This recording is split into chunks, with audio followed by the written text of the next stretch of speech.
Welcome to the world behind midnight, where the darkness reveals truths the daylight hides. Tonight, we venture into mountains that have kept their secrets for centuries, until one man decided the world needed to know. What he recorded in his final hours will change everything you believe about what hunts in the American wilderness. The encrypted file appeared on a secure server, January 9, 2024. 4 days later, the man who uploaded it was discovered in his isolated homestead near Jasper, Arkansas. Jeremiah Foster, former Marine Force reconnaissance, 24 years of service across 3 continents. Decorated for valor in operations that remain classified to this day.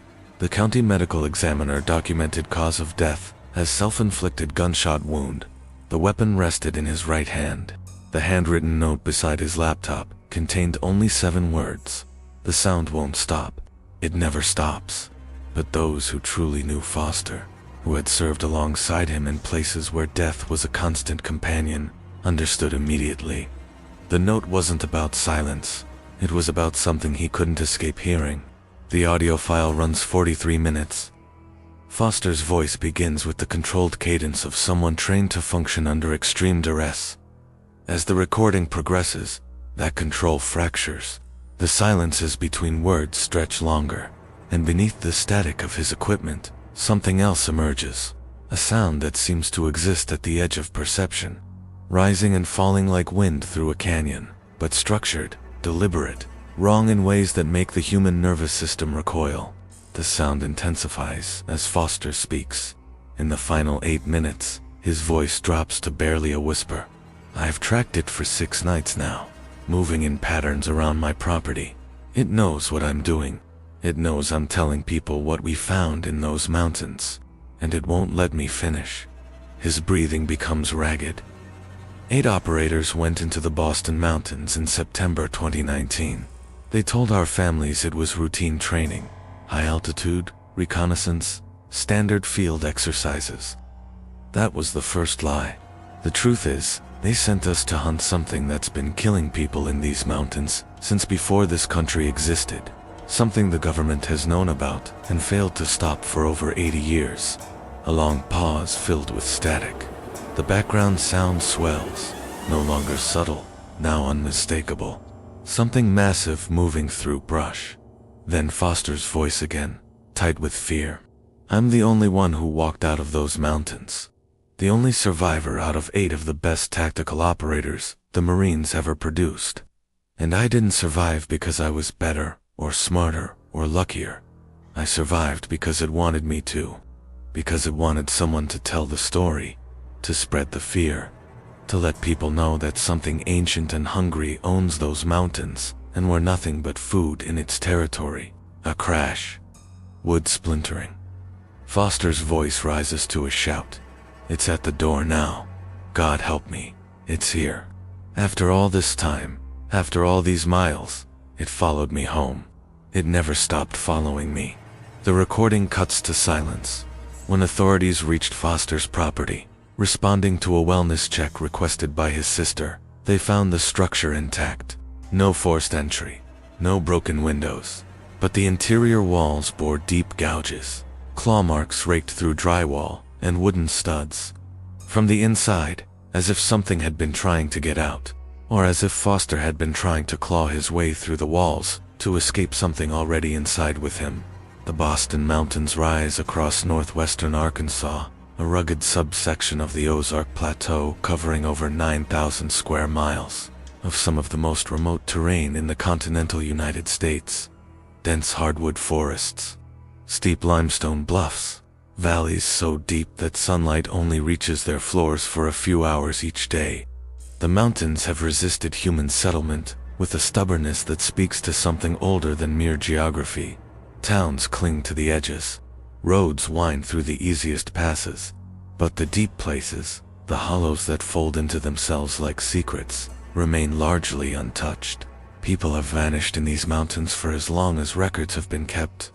The first documented disappearance dates to 1734. French explorers mapping the region for the colonial government reported that 3 men from their survey party went missing during a night camp. The surviving members wrote of hearing what they called le cri de l'esprit des montagnes, the cry of the mountain spirit, a sound unlike any animal they had encountered in years of wilderness exploration. The missing men were never found. The expedition abandoned their survey and returned to civilization, refusing to speak publicly about what they had experienced.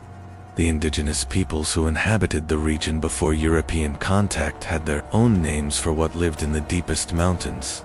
The Osage called it Wajveja, HKA, which translates roughly as the ancient hunger.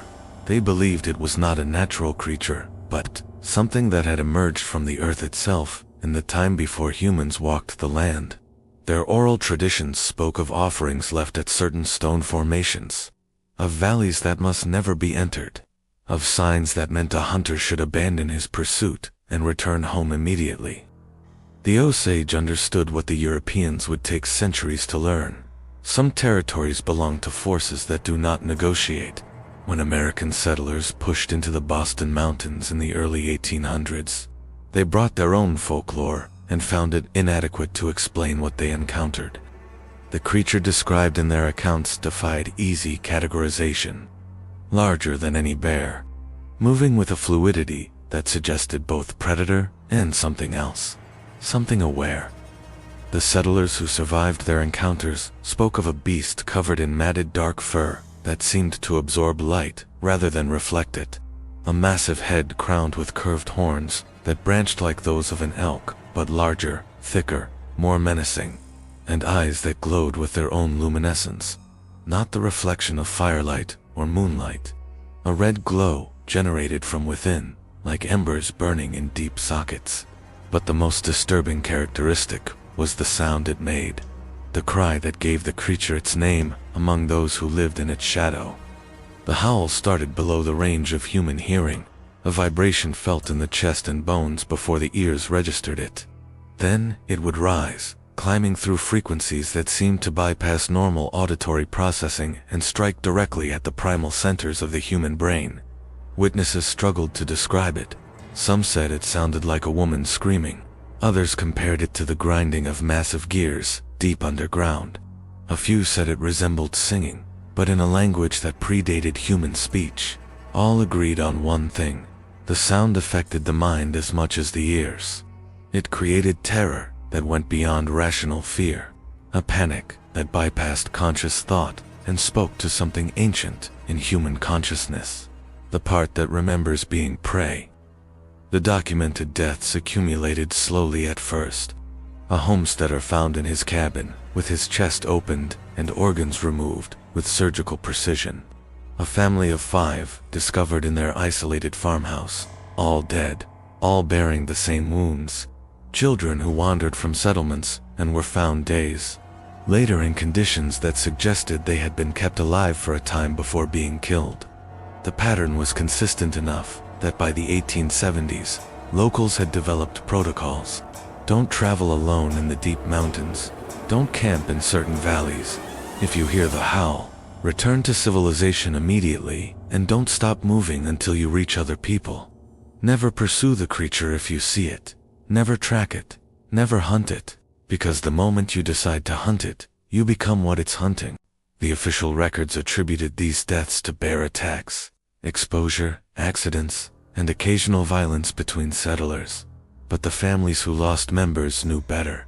They understood that something in those mountains was killing deliberately, selectively, and with an intelligence that suggested purpose beyond mere predation. Bears killed to eat or defend territory. Whatever lived in the Boston Mountains killed for reasons that humans couldn't comprehend and probably shouldn't try to understand. By the turn of the 20th century, the creature had acquired a permanent name, the Boston Mountain Howler. Some accounts simply called it the Howler. A few of the old families used older names passed down through generations. But whatever they called it, the understanding was universal. It was real. It was dangerous. And it had been here longer than any of them. The disappearances continued through the decades, forming a pattern that historians would later recognize as cyclical. Periods of relative quiet lasting 15 to 20 years, followed by sudden increases in activity. During active periods, deaths would spike. Multiple incidents within months. Entire hunting parties vanishing. Livestock slaughtered in ways that suggested something far more powerful than known predators. Then the cycle would subside, and the mountains would seem safe again. Until the next awakening. In 1947, something changed. A military training exercise conducted in the Mark Twain National Forest, which extends into the northern Boston Mountains, ended in catastrophe. 38 soldiers were running night operations when their camp was attacked. The official report, declassified only in 2003, described the incident as an encounter with hostile wildlife of undetermined species. 29 soldiers died.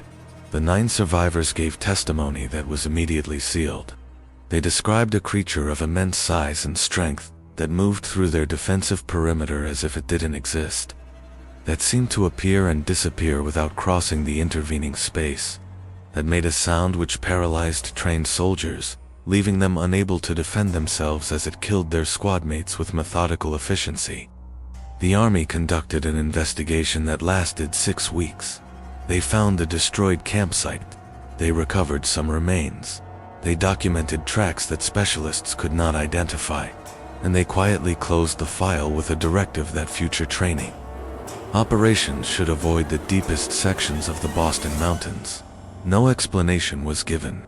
None was needed by those who reviewed the evidence. Something in those mountains had proven capable of destroying a well-armed military unit. The appropriate response was avoidance. But the file didn't close entirely.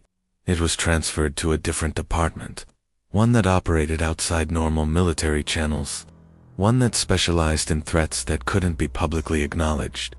Over the following decades, this department accumulated evidence. Photographs taken by hunters who didn't survive to retrieve their cameras. Audio recordings captured by wildlife researchers who reported nervous breakdowns shortly after their fieldwork.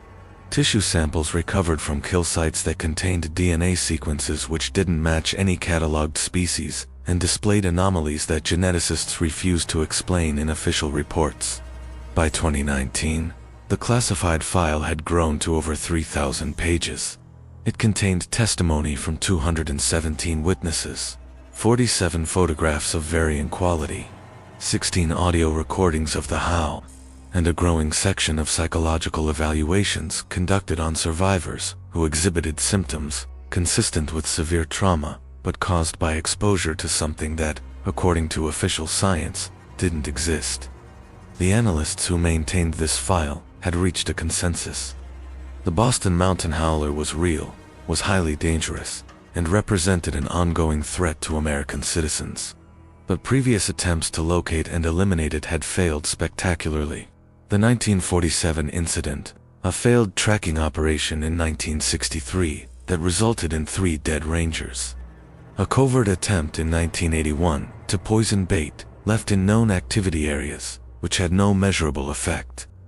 In September 2019, someone in the chain of command decided that new capabilities warranted a new attempt.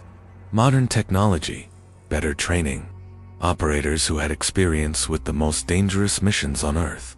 They selected 8 Marines from Force Reconnaissance, men who had conducted counter-terrorism operations in 3 continents, who had tracked high-value targets through mountains, jungles, and urban environments, who had never failed a mission. They were given a comprehensive briefing that included the full contents of the classified file. They were equipped with advanced surveillance gear, weapons designed to stop large predators, and communications equipment that should have kept them in contact with command throughout the operation. The mission was designated Operation Ridgeline Echo. The objective was to locate, track, and eliminate the source of the Howler phenomenon. Duration estimated at 2 weeks. Probability of success rated as high. The operators deployed on September 18, 2019. They established base camp in a valley approximately 18 miles from the nearest accessible road. For the first 3 days, everything proceeded normally. They documented tracks. They found kill sites where deer had been torn apart with force that exceeded any known predator. They recorded audio that matched the frequencies documented in previous encounters. But they didn't see the creature, not during daylight. Daylight in the Boston mountains can be deceptive. The forest is quiet, almost peaceful. Birds sing, insects hum, sunlight filters through the canopy in golden shafts. It's easy to forget that something ancient and malevolent lives here. Easy to believe the stories are exaggerated, that what previous generations feared was merely a large predator, dangerous but ultimately just an animal. The operators understood this psychological trap. They maintained discipline. They followed protocols. They knew that the real test would come after dark. On the night of September 21st, at 2:17 a.m., according to the timestamp on their recording equipment, the howling began. The sound started distant, a low vibration that the operators initially mistook for thunder. Then it clarified, resolved into something structured and deliberate, rising and falling in patterns that suggested communication or ritual. One of the operators, Sergeant Amiris Lineborough, noted in his voice log that the sound seemed to be circling their position, moving from north to east to south over the course of 40 minutes, getting incrementally closer with each circuit. At 3:05 a.m., the howling reached a volume that made their equipment distort. The operators reported disorientation, difficulty maintaining focus. One man, Corporal Francis Chamberlain, described feeling as though the sound was touching his thoughts, reaching into his mind and manipulating his emotions. Fear gave way to a strange calm, an acceptance that something was approaching, and resistance would be futile. The other operators had to physically restrain Chamberlain when he stood and began walking toward the source of the sound. When they secured him, he was crying, not from fear or pain. He described it as relief, as if a voice he'd been hearing his entire life had finally called him home. Chamberlain was sedated. The team established a perimeter and prepared for contact. But the howling stopped at 3:47 a.m., abruptly mid-cycle. The silence that followed was more disturbing than the sound had been. In the morning they found tracks, fresh, less than 50 yards from their camp. The tracks showed a creature of extraordinary size, estimated weight between 500 and 700 pounds based on depth impression, four-toed claws, a stride pattern that alternated between quadrupedal and bipedal movement. The tracks led toward a limestone bluff, then simply ended. No cave entrance, no vertical surface that could be climbed. The tracks stopped as if the creature had ceased to exist, or had never been corporeal to begin with. Corporal Chamberlain never fully recovered.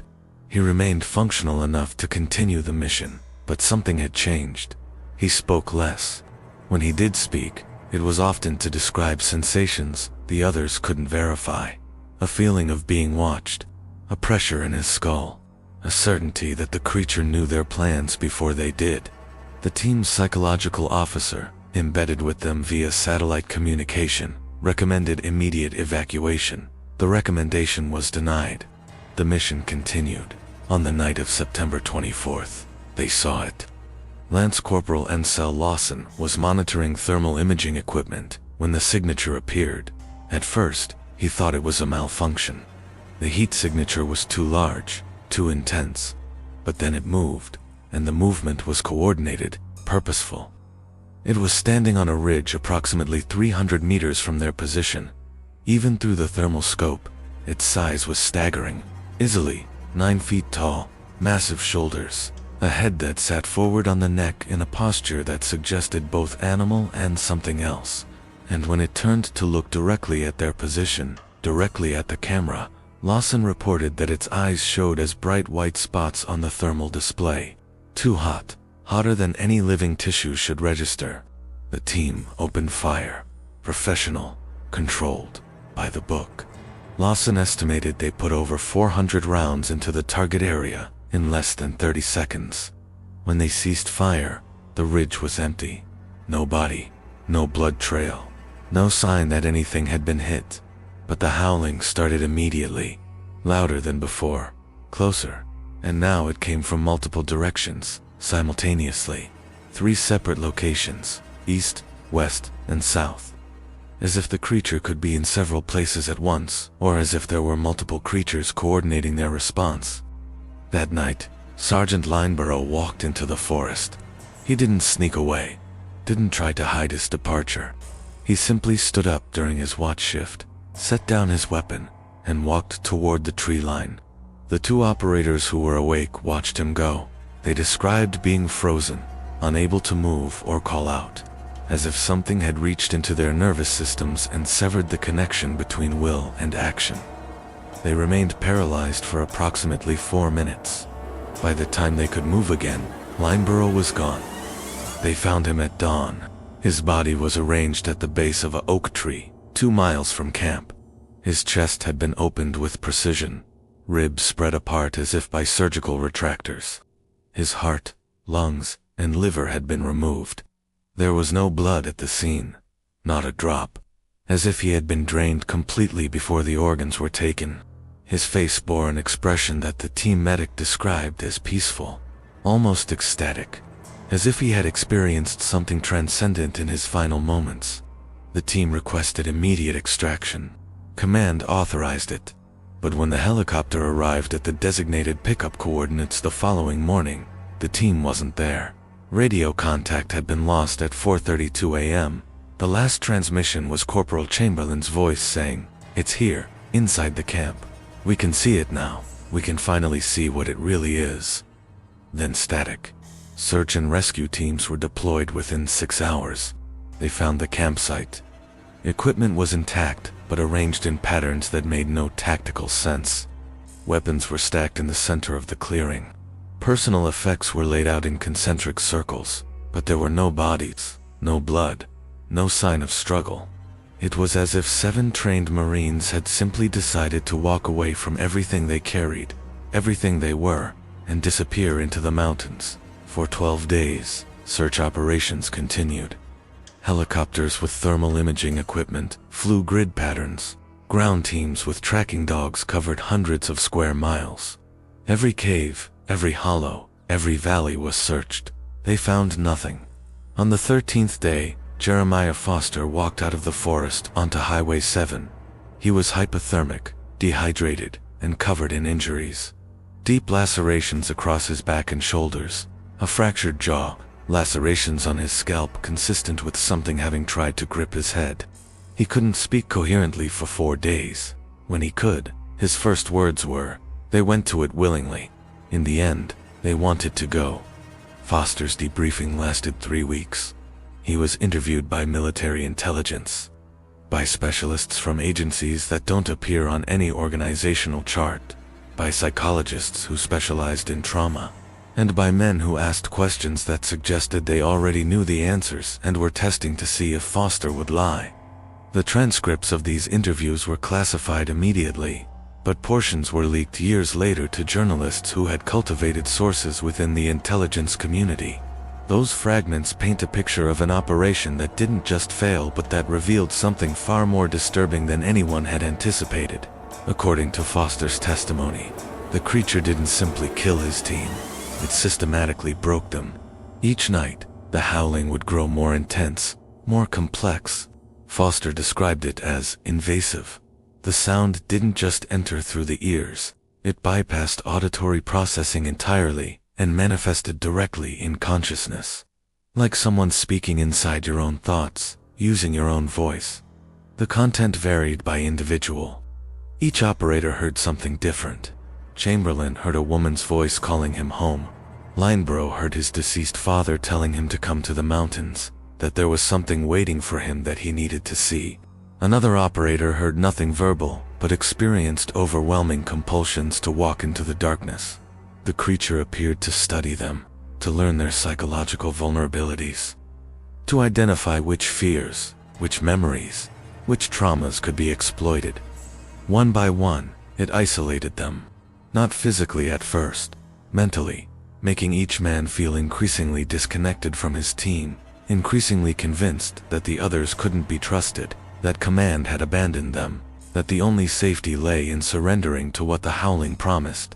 Foster witnessed 3 of his teammates walk willingly into the forest over the course of 6 days. Watched them stand up, set aside their weapons, and move toward something he couldn't see, but that they apparently could. He tried to restrain them, tried to stop them physically, but each time, he found himself unable to move. Frozen by something that had nothing to do with fear, and everything to do with a force that could manipulate human neurology with terrifying precision. On the 8th night, Foster saw it clearly, not through thermal imaging or night vision. With his own eyes in full moonlight, it stood at the edge of the clearing where they had made their final camp. 9 feet tall, he estimated, maybe taller. Its body was covered in fur so dark it seemed to be absence rather than color. A void in the shape of an animal. Its head was massive, elongated, crowned with horns that swept back and curved upward. The horns weren't smooth. They were ridged, textured, and appeared to be composed of something that wasn't quite bone. In the moonlight, they seemed to shimmer with patterns that hurt to look at directly. And its eyes. Foster said he would remember those eyes until the moment he died. They glowed red, not reflected light, true bioluminescence. But the red wasn't uniform. It pulsed in patterns that felt rhythmic, almost like speech. Like the creature was communicating through light as well as sound. It didn't attack. It watched. For what Foster estimated as 20 minutes, it simply stood there, observing the 3 surviving operators. Then it made a sound. Not the howl, something else. A low rumble that Foster felt through the ground before hearing it in the air.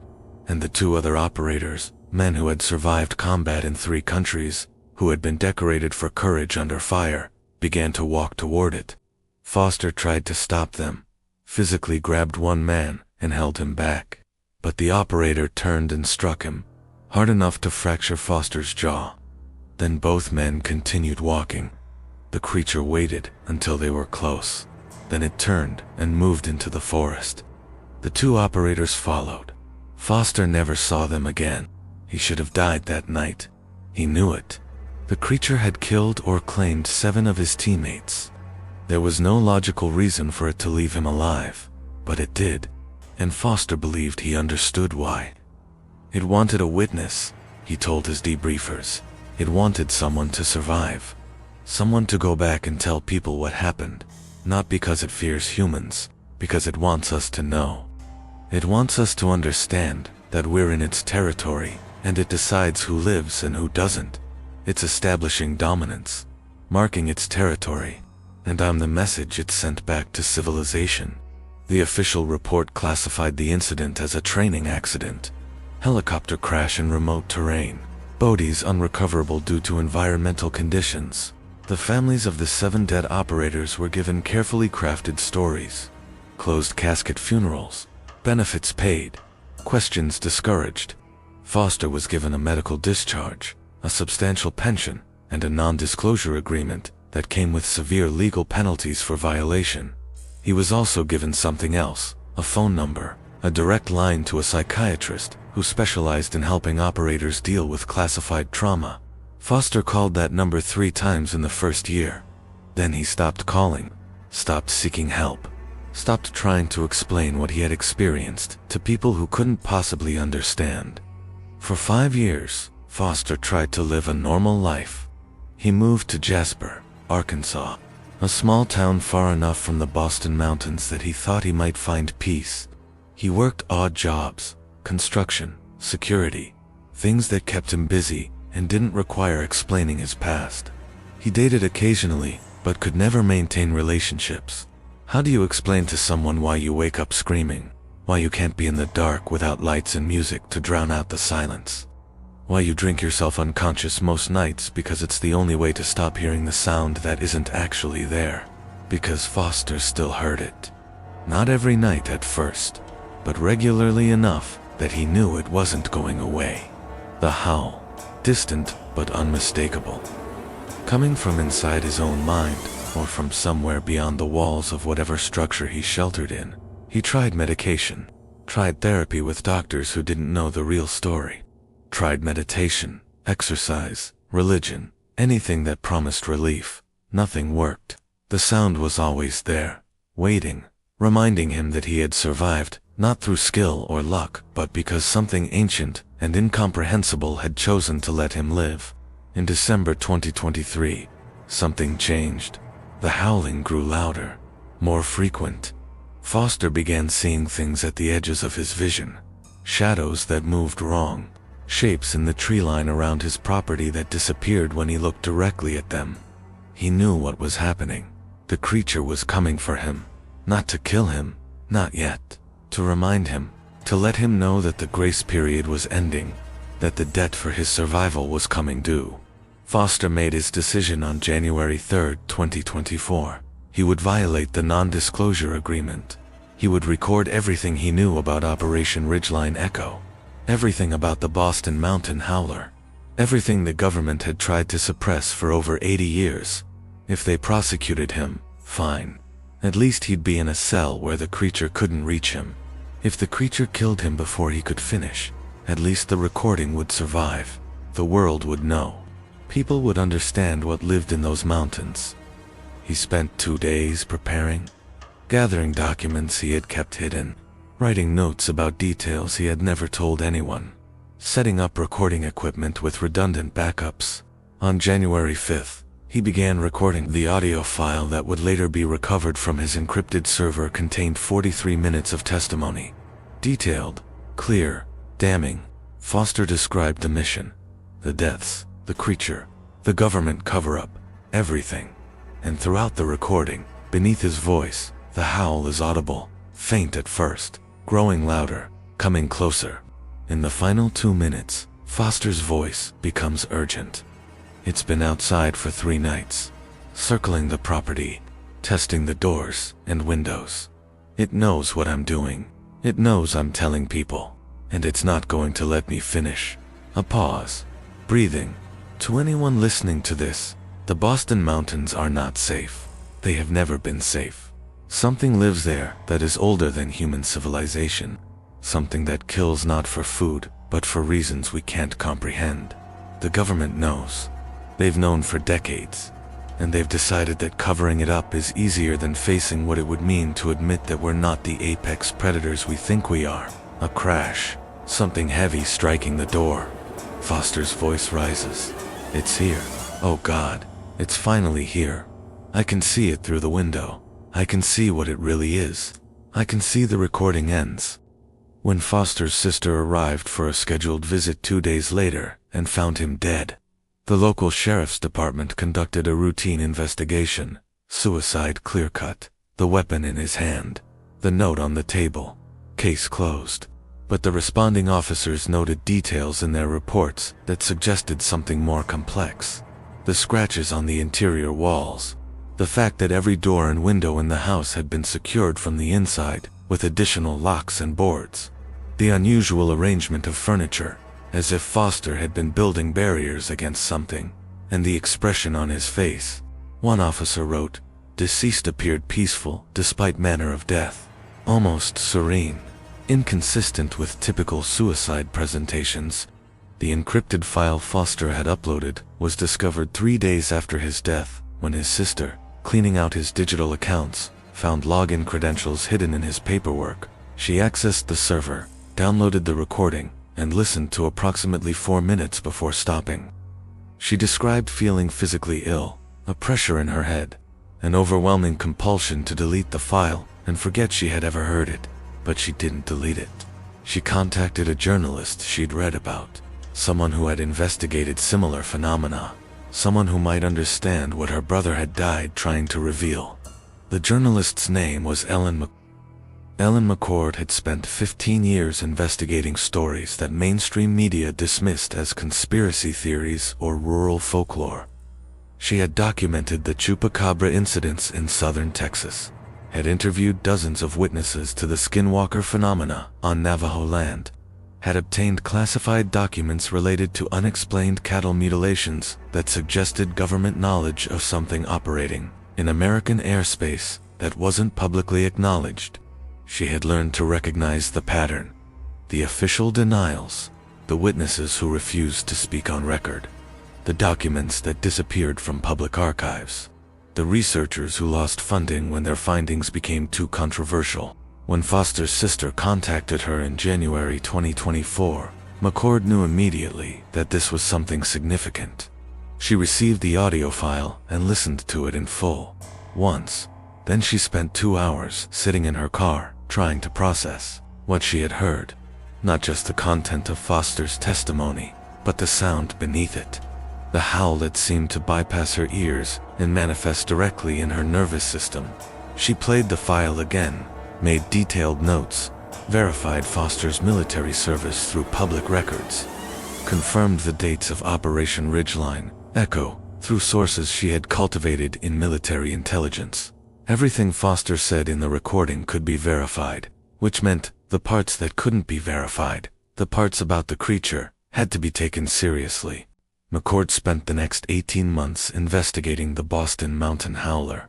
She traveled to Arkansas, Missouri, and Oklahoma, interviewed over 40 people who claimed to have encountered the creature or known someone who had, obtained copies of historical documents from county archives, tracked down descendants of families who had lived in the mountains for generations, and convinced them to share stories that had been passed down orally because writing them seemed to give them too much power.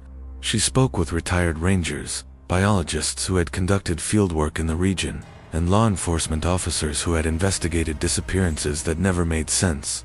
The picture that emerged was consistent with Foster's testimony and far more extensive. The Boston Mountain Howler wasn't a recent phenomenon. It had been documented, under various names, for over 300 years. The Cherokee had known about it. The French explorers had encountered it. American settlers had learned to fear it. And every generation since had added new accounts to a body of evidence that the modern world refused to acknowledge, because acknowledging it would require admitting that something existed outside the boundaries of accepted reality. McCord found records of disappearances dating back to the 1780s, always in the same region, always following the same pattern. Individuals or small groups venturing into remote areas. Sounds reported in the days before the disappearance. Bodies found days or weeks later, if found at all, bearing wounds that couldn't be attributed to known predators. She documented over 300 cases, spanning 2.5 centuries. The numbers suggested that whatever lived in the Boston Mountains killed on average 12 to 15 people per decade. Some decades more, some decades less. But the pattern was consistent enough to rule out randomness. She also found evidence of previous attempts to address the threat. The 1947 military incident that Foster's debriefing had referenced. A 1968 operation by state wildlife officers that resulted in 3 deaths and was quickly suppressed. A 1985 expedition by cryptozoologists that ended with 2 dead, 1 missing, and 1 survivor who spent the rest of his life in psychiatric care, claiming that the creature had shown him what comes after death, and he would do anything to avoid experiencing it again. Each attempt followed the same pattern. Trained, armed individuals entering the mountains to locate the creature. Encounters that resulted in deaths or psychological breaks. Survivors who either couldn't or wouldn't speak about what they had experienced. And official reports that attributed everything to accidents, bear attacks, or environmental hazards. The government files were the most damning evidence. McCord obtained classified documents through sources who had become disillusioned with the cover-up. Memoranda from the Department of Interior acknowledging unusual predator activity in the Boston Mountains and recommending further study. FBI reports from the 1970s investigating disappearances that local law enforcement couldn't explain.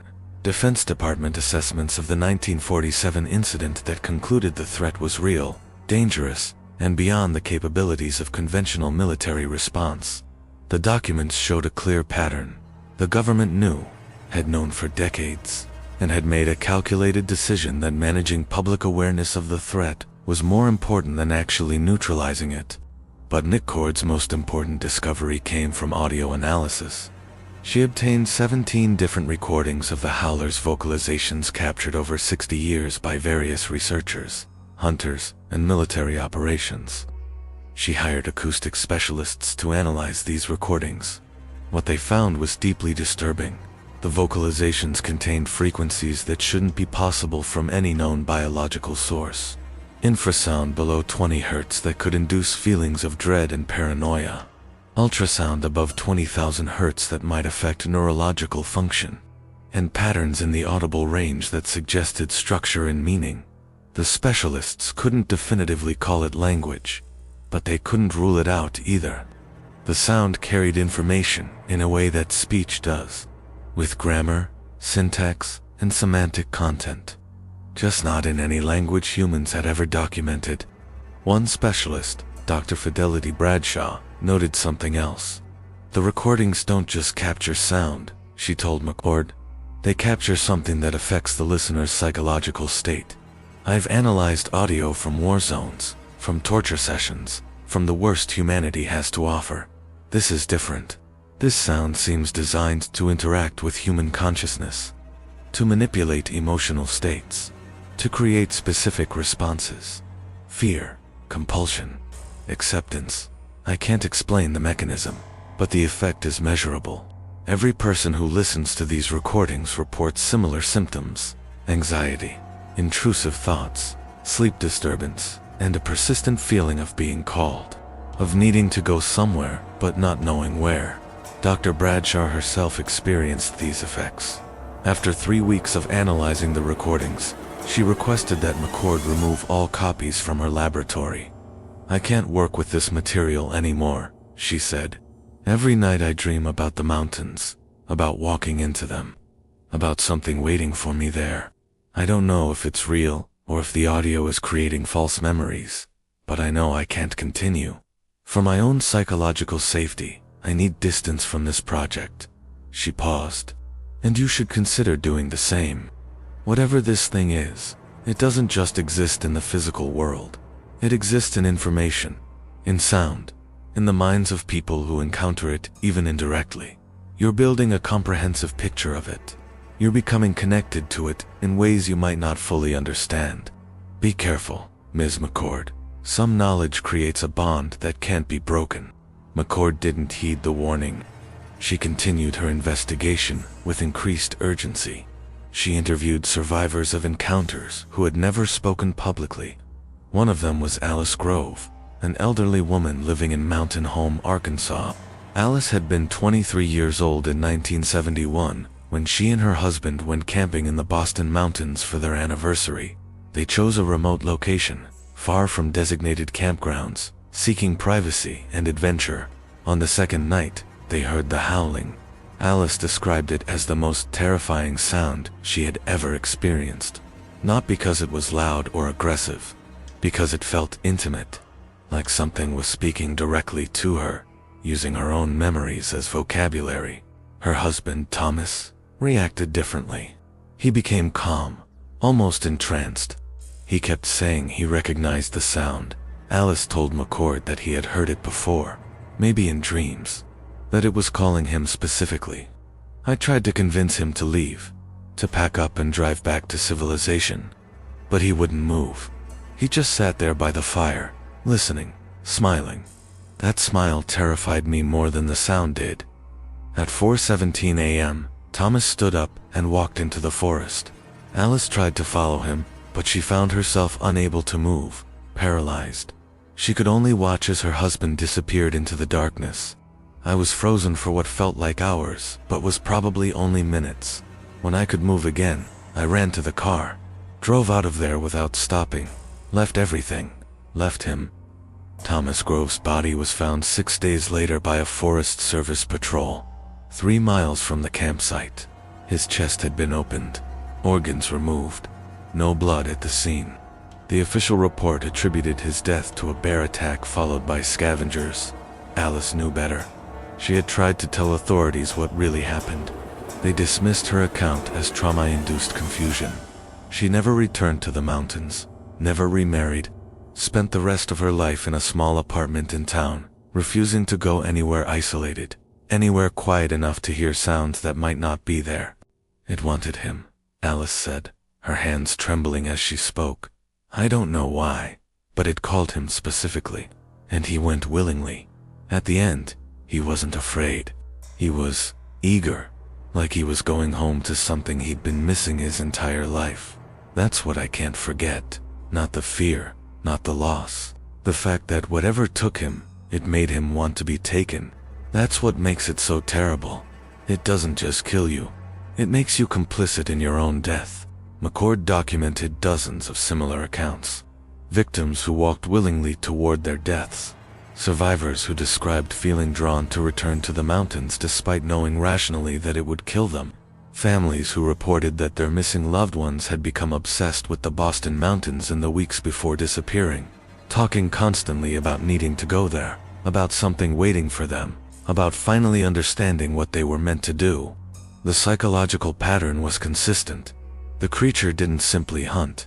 It marked its prey psychologically, created a connection that transcended normal predator-prey relationships. And once marked, the prey either died or spent the rest of their lives fighting the compulsion to surrender themselves. In August 2024, McCord made a critical discovery. She obtained access to a private archive maintained by a retired Forest Service ranger named Mahala Clements.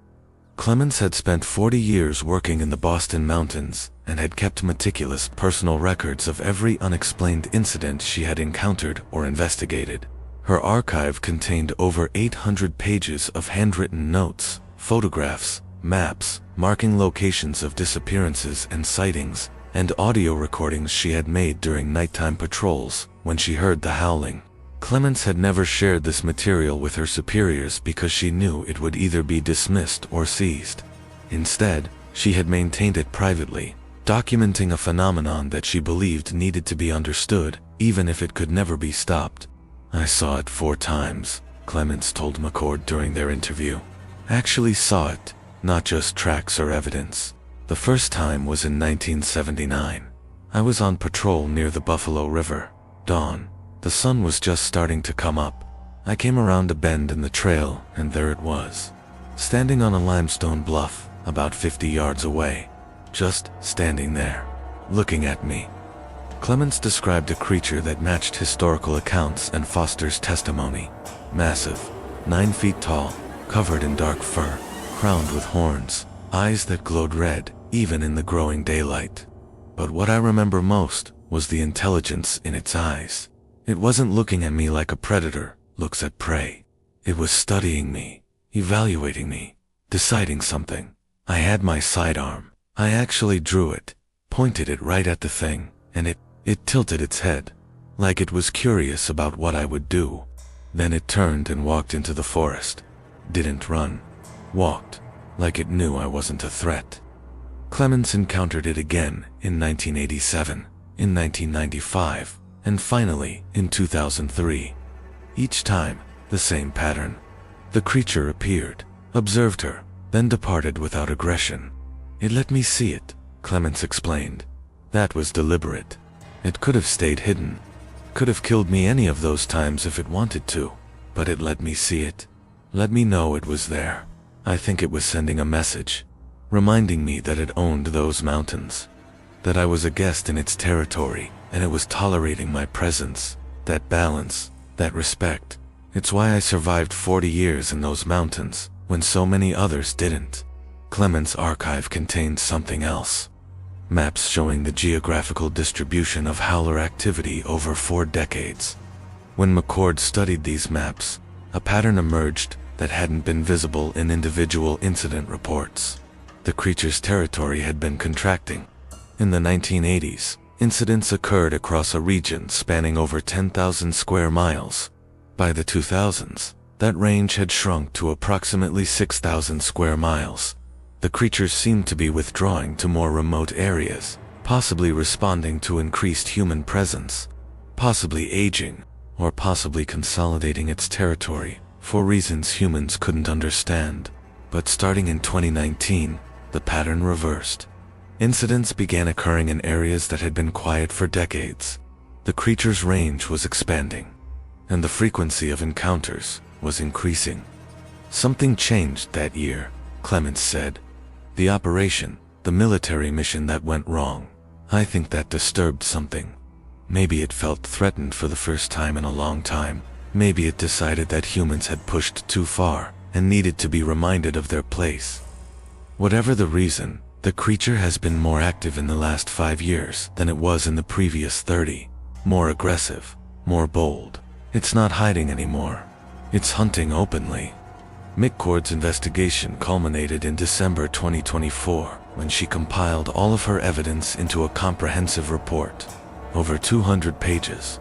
testimony from 43 witnesses, historical documentation spanning 3 centuries, audio analysis, photographic evidence, government files showing decades of cover-up, and Foster's recording, the testament of a man who had faced the creature and lived to tell the truth. McCord intended to publish through a major investigative journalism outlet that had supported her previous work.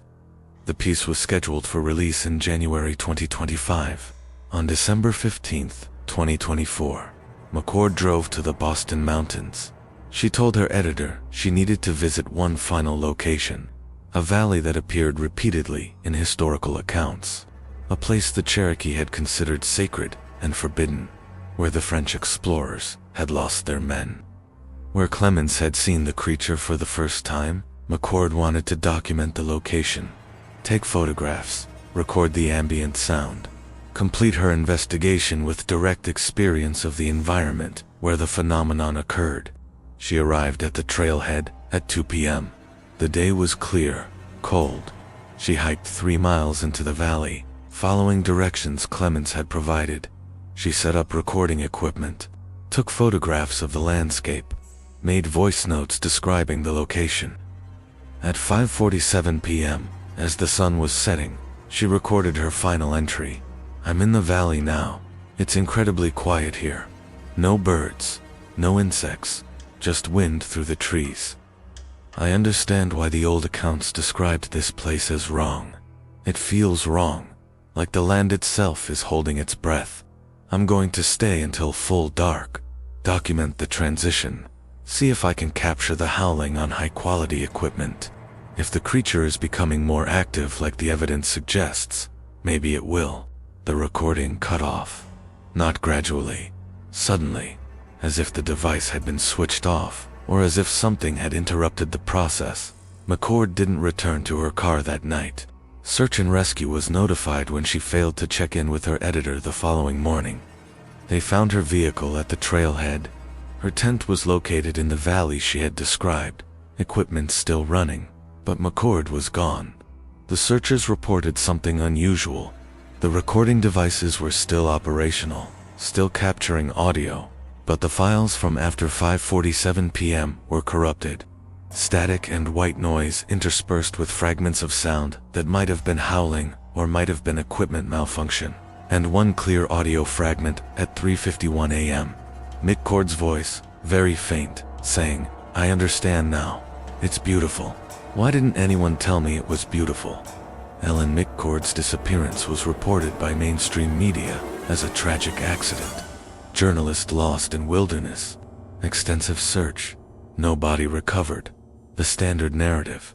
But her editor, who had known her for over a decade, didn't accept the official explanation. McCord was an experienced outdoors person. She had hiked in remote regions across 3 continents. She carried proper equipment, filed detailed itineraries, checked in regularly, and most importantly, she had told her editor explicitly, "If I go missing in the Boston Mountains, it's not an accident. It means I found what I was looking for, and it found me." The editor published McCord's investigation posthumously in February 2025. The response was immediate and polarized. Mainstream media criticized the piece as sensationalist folklore dressed up as journalism. Academic skeptics dismissed the evidence as anecdotal and scientifically unsound. Government spokespeople issued carefully worded statements denying any classified knowledge of cryptid phenomena in the Boston Mountains. But online, the story went viral. Within 72 hours, it had been viewed over 18 million times. Comments sections filled with people sharing their own experiences, encounters they had never reported, sounds they had heard, family members who had disappeared. The official narrative held that the Boston Mountain Howler was fiction, but the people who lived in and around those mountains knew different, and something else happened. In the weeks following publication, disappearances in the Boston Mountains increased dramatically. In January 2025, 3 people vanished under circumstances consistent with Howler activity. In February 7, in March 11, the pattern was accelerating beyond anything in the historical record. Park rangers reported unusual animal behavior. Increased reports of howling from hikers and campers. Trail cameras capturing images of large unidentified shapes moving through the forest. Something was changing. The creature was becoming more active, more aggressive, more present. Dr. Sarah Rogers, a wildlife biologist who had contributed analysis to McCord's investigation, noted the correlation. The publication of the story coincided with increased activity. That's not necessarily causation, but it's worth considering. If this entity is intelligent, if it has awareness beyond animal consciousness, it might be responding to human attention. Maybe it's angry about being exposed. Maybe it's asserting dominance. Or maybe, she paused, choosing her words carefully, maybe it's calling, using the attention, the fear, the fascination, to draw more people into its territory. Every person who reads that story becomes curious. Some of them will come looking. Some of them will come despite knowing the danger. And some of them won't come physically, but will become connected mentally. The howling doesn't just exist in the mountains. It exists in information, in the minds of people who learn about it. We might be spreading its reach by trying to document it. Dr. Rogers herself had experienced this effect. After working with the audio recordings for McCord's investigation, she began hearing the howling in her own home, faint, always at night, coming from outside her bedroom window. She lived in Fayetteville, over 60 miles from the nearest Boston mountain wilderness. There was no logical explanation for hearing the sound there, yet she heard it. Verified it wasn't tinnitus or auditory hallucination, recorded it on her phone, analyzed the recording, and found frequencies that matched the samples from the mountains. It's following people, she told colleagues. Not physically, mentally. The sound imprints on your consciousness, and once it does, you can't escape it. Distance doesn't matter. You carry it with you. She tried to continue her work, tried to understand the mechanism by which sound could create persistent psychological effects.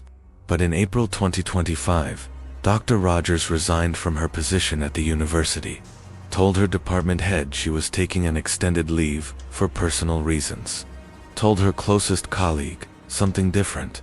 I have to go to the mountains. I don't want to. I know it's dangerous, but I can't ignore the call anymore. It's in my head every waking moment, in my dreams. It's showing me things, beautiful things, terrible things, truths about what we are and where we come from. I need to see it. I need to understand. And I know that once I go, I probably won't come back. But I can't live like this anymore. I can't keep fighting it. Dr. Rogers was reported missing on April 23, 2025. Her car was found at a trailhead in the Mark Twain National Forest. Her backpack was found 2 miles into the wilderness.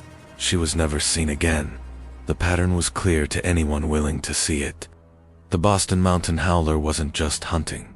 It was spreading. Not geographically, though incidents were occurring in wider areas, but mimetically, through information, through awareness. Every person who learned about it became potentially vulnerable. The sound, even when transmitted through recordings, carried something. A seed, a connection, a claim.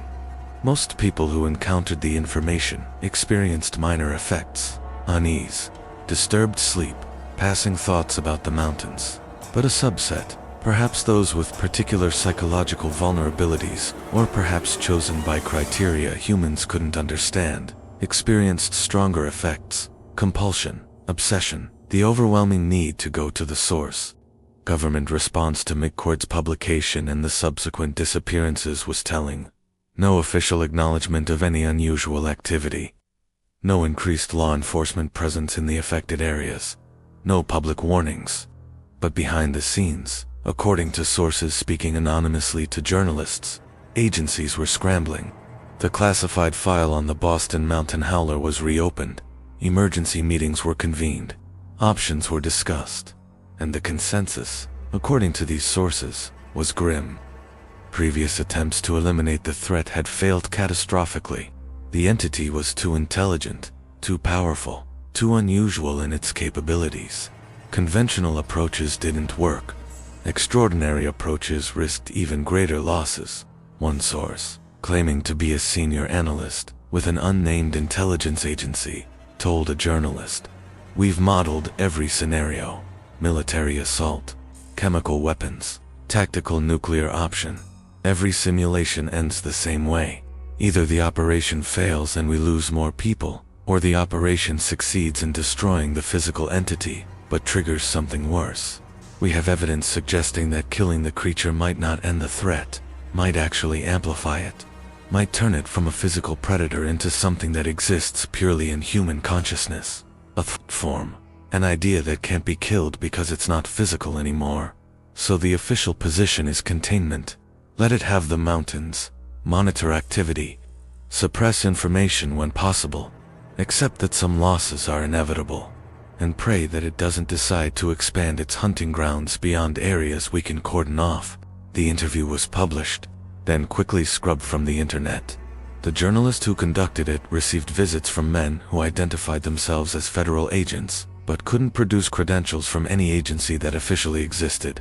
The journalist was advised to forget the conversation, to stop investigating the matter, to understand that some topics were matters of national security, and continued pursuit would result in consequences. The journalist complied, but the interview had already been copied and distributed through networks that couldn't be easily suppressed. The information was out there, for anyone willing to look, for anyone brave or foolish enough to seek the truth. By May 2025, the Boston Mountains had become a destination for a particular kind of person: thrill seekers, paranormal investigators, people who had heard the stories and wanted to experience the phenomenon themselves. Park rangers tried to discourage these visitors, posted warnings about increased predator activity, closed certain trails and campgrounds. But closures only increased the mystique. People went anyway, climbed fences, ignored warning signs, ventured into restricted areas. Some came back with stories of strange sounds and frightening encounters. Some came back changed, speaking obsessively about needing to return, about something calling them. Some didn't come back at all. The local communities in and around the Boston Mountains responded with a mixture of resignation and anger. They had lived with the Howler for generations. They knew the rules, knew which areas to avoid, knew how to recognize the signs that meant retreat was necessary, and they had maintained a kind of balance, an unspoken agreement. The creature had its territory. They had theirs. As long as humans respected the boundaries, casualties were minimized. But now, outsiders were flooding in. People who didn't understand, who thought the stories were exaggerated or fiction, who believed they could face the creature and survive through courage or superior equipment or sheer disbelief. These people broke the balance, and the creature responded. "It's feeding more often now," said Abner Starrett, a hunting guide whose family had lived in the region for 6 generations. Used to be quiet periods between kills. Years sometimes, decades. Now it's constant. Every month someone goes missing, sometimes every week. And it's not just taking the stupid ones anymore, the ones who go looking for it. It's taking people who are just hiking, just camping, just living their normal lives in the wrong place at the wrong time. The boundaries don't exist anymore. It's hunting wherever it wants. And I think, he stopped, looked out at the mountains visible from his porch. I think it's enjoying this, the fear, the attention, the fresh supply of prey. We tried to keep it contained, keep it secret. Now everyone knows, and everyone knowing has made everything worse. Starrett spoke from experience. His brother had disappeared in March 2025. Experienced woodsman, knew the mountains as well as anyone. Went out to check trap lines and never returned. Search teams found his truck, found his equipment laid out carefully at a campsite, but no body, no sign of struggle, just tracks. Massive tracks that led from the campsite into a hollow that had always been considered borderline territory. Dangerous, but not absolutely forbidden. The tracks suggested the creature had come right into the camp, had stood over Starrett's brother while he slept, then had taken him. The tracks leading away showed only the creature's prints, no human footprints beside them, as if Starrett's brother had been carried or had walked willingly close enough to the creature that their tracks merged. My brother knew better, Starrett said, his voice tight with grief and anger. He knew the signs, knew when to leave an area. He wasn't careless, but I think it didn't matter anymore. I think the creature decided it wanted him, and there was nothing he could do about it. That's what's changed. It used to be you could protect yourself by following the rules. Now the rules don't matter. It takes who it wants, when it wants. And all we can do is hope it doesn't want us. In June 2025, a group of researchers from a private cryptozoology institute obtained funding for an expedition into the Boston Mountains. Their stated goal was to document the Howler phenomenon using state-of-the-art equipment. Drones with thermal imaging, networked acoustic sensors, automated trail cameras with AI-powered image analysis, high-resolution audio recording equipment capable of capturing frequencies across the entire spectrum. They planned a 3-week expedition into what they called the core territory, the deepest areas of the mountains where historical accounts suggested the highest concentration of Howler activity. The team consisted of 6 people, 4 researchers with backgrounds in wildlife biology and field documentation, 2 security specialists with military experience hired to provide protection if the situation turned dangerous. Local residents tried to dissuade them, explained that equipment wouldn't matter, that previous expeditions with technology and weapons had ended in disaster, that the creature couldn't be studied the way animals could be studied because it was aware, intelligent, and didn't follow rules humans understood. The team thanked them for their concerns and proceeded anyway. They entered the mountains on June 3rd. Their plan was to maintain daily communication with their base station, upload video footage and data every evening via satellite link, provide real-time documentation of any unusual activity. For the first 4 days, communication proceeded normally. The team reported standard wildlife observations, deployed their equipment, captured audio and visual data. No sign of the creature, no unusual incidents. On the evening of June 7th, their final scheduled check-in, the team reported something different. They had been reviewing footage from their networked cameras and noticed an anomaly. A thermal signature appeared on multiple cameras across a 2-mile radius, simultaneously, suggesting either equipment malfunction or something moving between locations faster than should be physically possible. The team decided to investigate. They would track to the locations where the signature had appeared, document any physical evidence, maintain communication every 2 hours. At 9:15 p.m., they sent a brief message, hearing vocalizations, consistent with historical descriptions. Recording in progress. At 11:47 p.m., visual contact. Approximately 200 meters. Creature matches accounts. Size extreme. Establishing observation position. At 1:33 a.m., situation deteriorating. Team experiencing psychological effects. Difficulty maintaining focus. Considering withdrawal. At 3:51 a.m., it's not an animal, it's aware. It knows we're documenting it. It's the message cut off. No further communication was received. Search and rescue was deployed at dawn. They found the team's base camp intact. All equipment present and operational. The drones were in their cases. The computers were still running, but the team was gone. All 6 of them. The data they had collected told a disturbing story. The audio recordings from the final night captured the howling, but more than that, they captured the team's voices, degrading over the course of several hours. Fear giving way to confusion. Confusion giving way to something that sounded like acceptance, or even eagerness. The final clear words came from one of the security specialists. We understand now, it's not hunting us. It's offering us something, a choice, to remain what we are, or to become what we're meant to be. I'm going to accept. I have to see. I have to know. The video footage was more disturbing still. The thermal cameras captured shapes moving through the forest. One large signature that appeared and disappeared without crossing the space between locations, and 6 smaller signatures. The human team members, walking steadily toward the large signature, not running, not fleeing, walking with purpose. The footage showed them gathering at a clearing, standing in a circle around something that the thermal imaging couldn't properly resolve. Just a blur, a void, an absence of data where something should be. The audio from that moment was the howling at its loudest, and underneath, barely audible, human voices speaking in unison, words that linguistic analysis later identified as not English or any known language. The team stood in that formation for approximately 4 minutes. Then the thermal signatures faded. First, the humans, then the larger presence. The cameras continued recording empty forest until their batteries died 3 days later. The bodies were never recovered.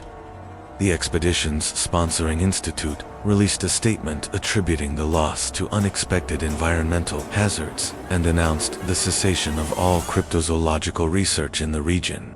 The raw data from the expedition was classified by federal authorities within 48 hours. The few copies that escaped into public circulation were dismissed as hoaxes or misinterpretations. But those who studied the footage carefully saw something that couldn't be easily explained away. The creature, whatever it was, hadn't acted like an animal responding to threat or opportunity. It had acted with intention, with purpose, as if it had been waiting for the team, as if it had wanted them to come. By July 2025, the situation had reached what some analysts called a critical threshold. Over 80 people had disappeared in the Boston Mountains since January, a rate of loss unprecedented in the historical record. The creature was hunting openly, frequently, and with apparent disregard for the increased human attention. Some theorized it had been disturbed beyond some point of tolerance. Others suggested it was responding to the increased availability of prey. A few proposed something more disturbing, that it was preparing for something, building toward some event that required accumulating energy or resources that human deaths provided. The federal government's response remained one of managed denial. No public acknowledgement of unusual activity. No official warnings beyond standard wilderness safety advisories. But behind the scenes, entire sections of the Boston Mountains were being quietly closed. Not officially, not with announcements or fences, but through bureaucratic mechanisms. Environmental studies that concluded certain areas needed protection from human traffic. Archaeological surveys that claimed to have found sensitive sites, requiring restricted access. Wildlife management programs that declared specific zones off limits to hunting or camping.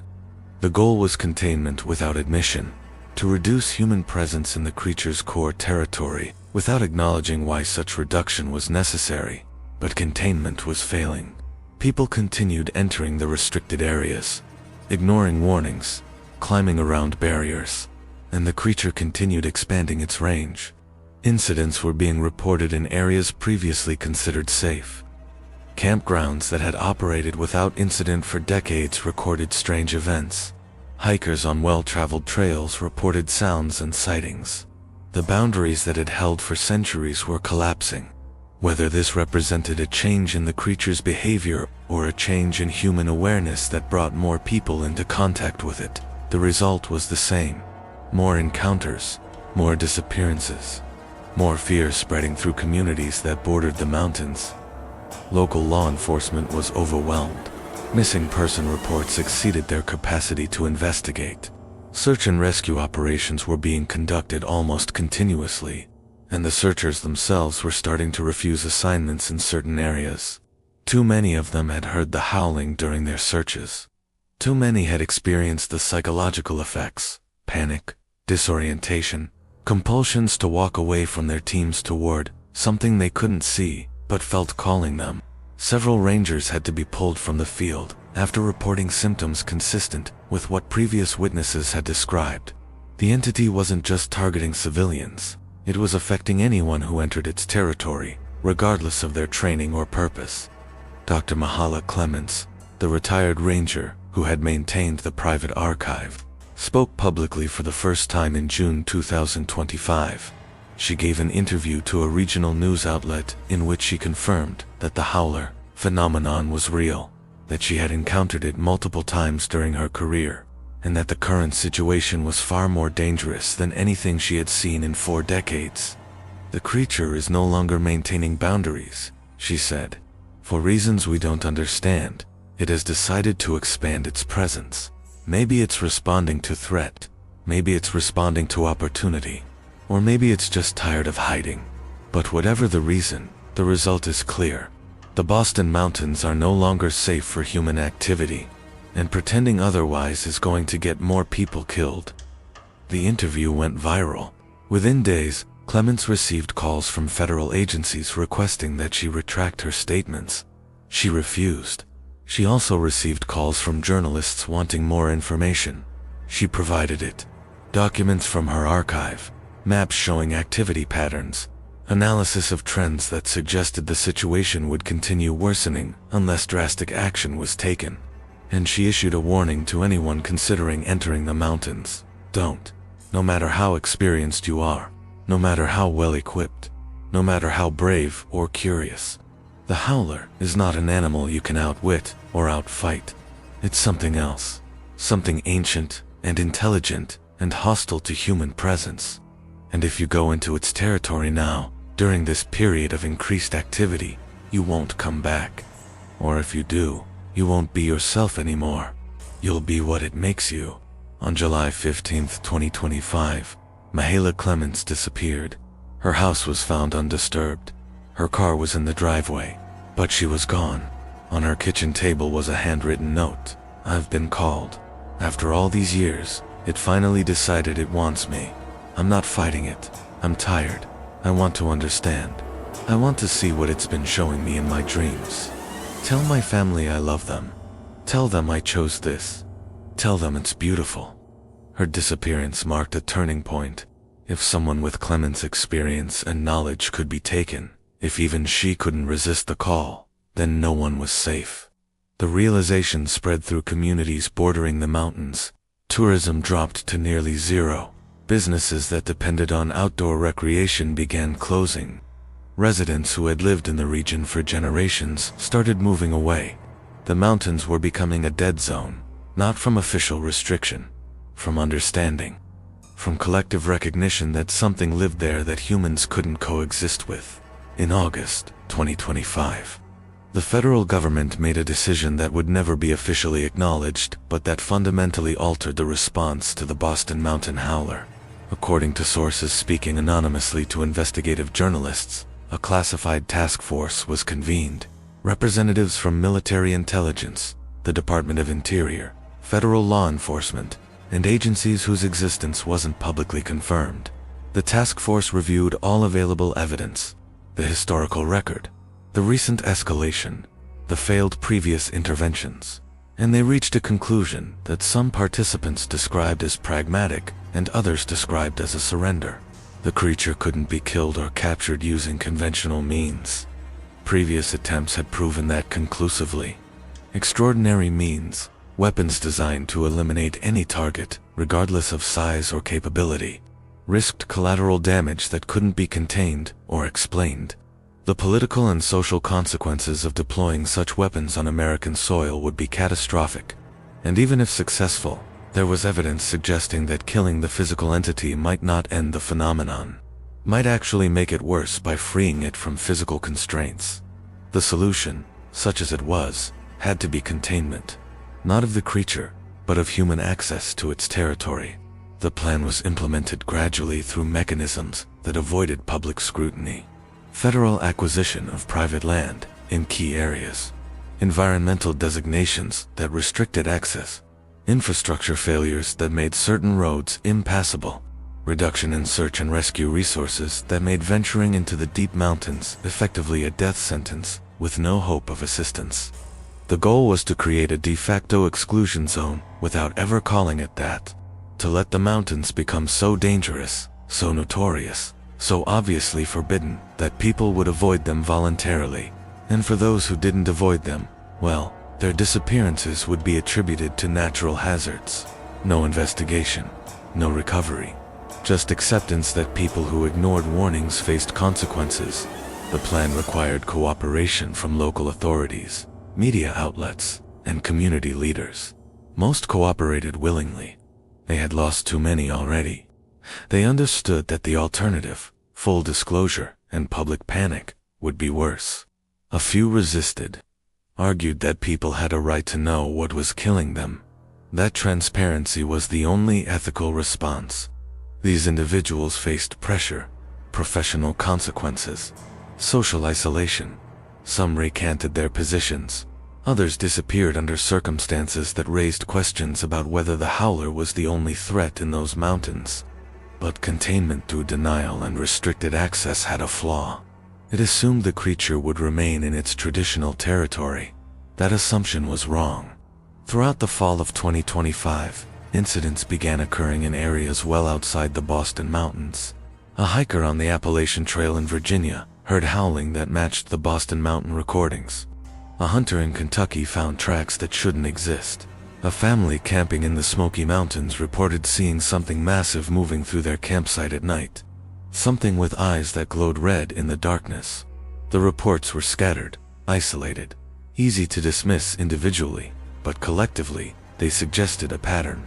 The creature was expanding its range, or there were multiple creatures, or something about the increased attention and fear had allowed it to project itself beyond its physical location. Dr. Sarah Rogers, before her disappearance, had proposed a theory that seemed like science fiction but that explained the expanding phenomenon. What if the Howler isn't just a physical entity? She had written in notes later recovered from her office. What if it exists simultaneously in physical space and in information space? Every recording of its howl, every testimony from a witness, every thought pattern it creates in human minds.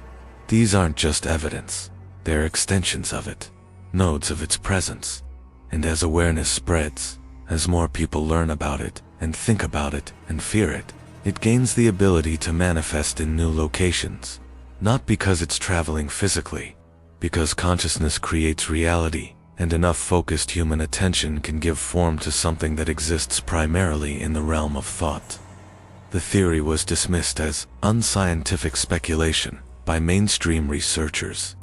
But it explained things that conventional analysis couldn't. How the creature could appear in multiple locations simultaneously. How it could affect people who had never physically entered its territory. How information about it seemed to carry an active presence that affected anyone who studied it deeply. If Dr. Rogers was correct, then suppressing information about the Howler wasn't containment. It was the opposite, because suppression created fascination, made people seek out the hidden knowledge, made them more vulnerable to the mental influence that was the creature's true hunting ground. By September 2025, the Boston Mountains had become the subject of intense online discussion. Forums dedicated to cryptozoology, paranormal phenomena, and conspiracy theories buzzed with speculation. People shared accounts, compared notes, coordinated expeditions. Despite official warnings and unofficial pressure, interest was growing, and with interest came visitors. People who wanted to experience the phenomenon firsthand, who believed they could succeed where others had failed, who couldn't resist the call that wasn't auditory but psychological, a pull toward the mountains that seemed to strengthen the more one learned about what waited there. Some of these visitors survived their encounters. They returned with videos and audio recordings that circulated widely before being removed from platforms.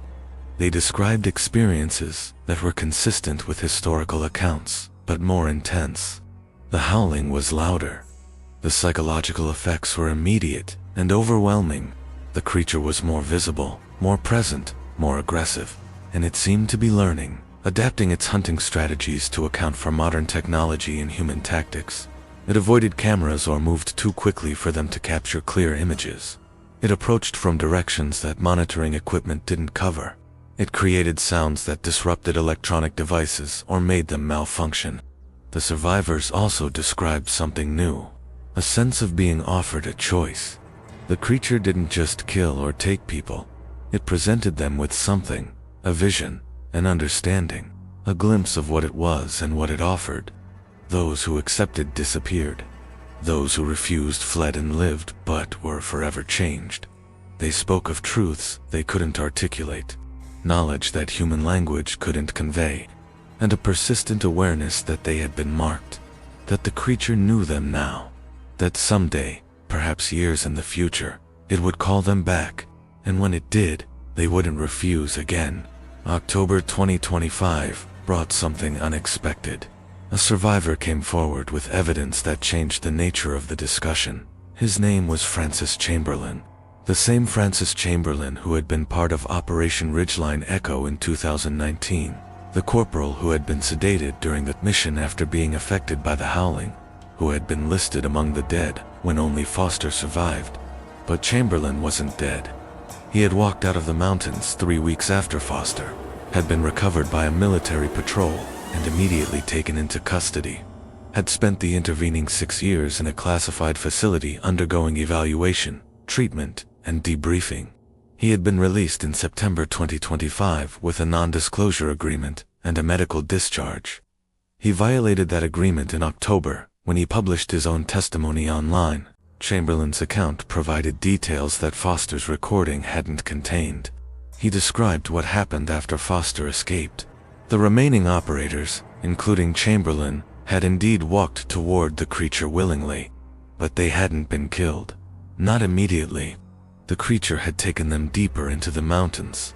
2 places Chamberlain described as wrong geography, valleys that seemed to exist outside normal space, caves that led to chambers larger than the mountains should contain. Locations where time moved differently, where hours felt like days or days felt like minutes. It showed us things, Chamberlain wrote. Not with words, with direct experience. It opened our minds to what it is, where it comes from, why it's here. And the truth is so far beyond human comprehension that trying to explain it feels like trying to describe color to someone born blind. According to Chamberlain, the creature was ancient. Not in the sense of being old, but in the sense of existing before time as humans understood it. It had been in the mountains since before the mountains existed in their current form. It remembered when the region was ocean floor, when it was volcanic, when it was ice. It had witnessed the entire geological history of the continent and had adapted to each era. Humans were merely the latest species to encroach on territory it had claimed epochs ago, and it tolerated human presence the way humans tolerate insects, with indifference, until the insects became annoying, then with systematic elimination. But it was more than a territorial predator. Chamberlain described it as a kind of shepherd. It called human consciousness, selected individuals who had certain qualities or potential, took them not to kill them, but to transform them. The others from my team, Chamberlain wrote, they're still alive. Sort of. They're with it. Part of it. They exist in a state that isn't life or death, but something else. Something that doesn't have a word. And they're aware. They know what they've become. And they're happy. They're content in ways humans never are, because they've transcended the limitations of human consciousness. Chamberlain himself had been released because the creature had deemed him incomplete. He had seen what it offered, but couldn't fully accept it.